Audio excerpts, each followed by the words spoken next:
When we think of a dangerous relationship, we usually look for clear warning signs.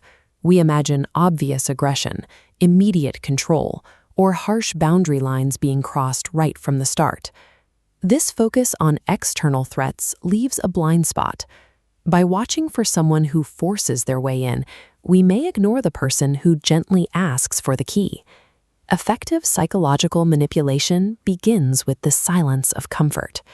It starts when your defenses lower, because every interaction feels curated to provide a sense of security.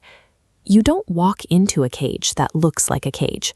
You walk in because the door leads to what feels like a sanctuary. The earliest stage involves a wave of focused attention.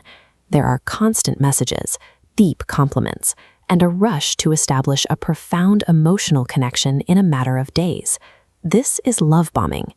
When a person receives this much concentrated validation, the brain's dopamine reward loop overloads. During that chemical rush, the unnatural speed of the relationship feels organic.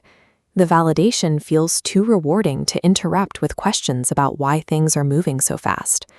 This emotional high facilitates a rapid dependency. You attach to the source of that relief, leaving the doors open for the influence that follows. You may remember those late-night conversations, the ones where you share vulnerabilities you've never told anyone else, feeling heard for the first time. Notice how the manipulator listens. They don't just offer support. They ask probing questions about your past heartbreaks, your relationship with your parents, and your deepest fears. These details are cataloged. Past traumas and insecurities are mapped where your emotional boundaries are thinnest. This intelligence forms a strategic network.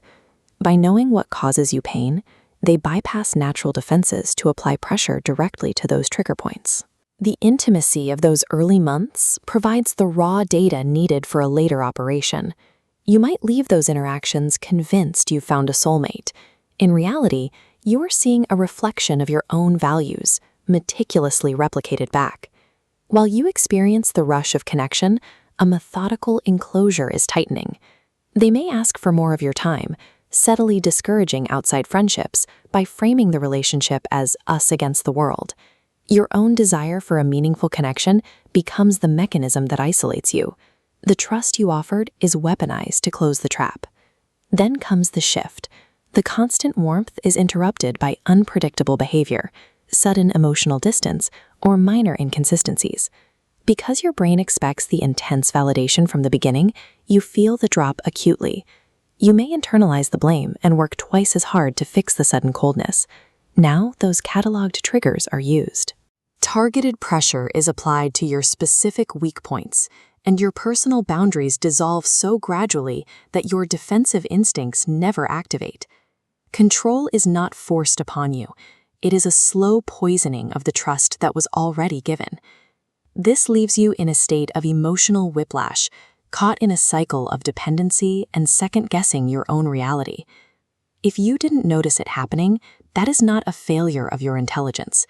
The inability to see the trap closing is a feature of its design. While you were feeling safe with someone, they were learning how to dismantle your independence. It didn't happen all at once. By the time it feels wrong, you're already locked inside.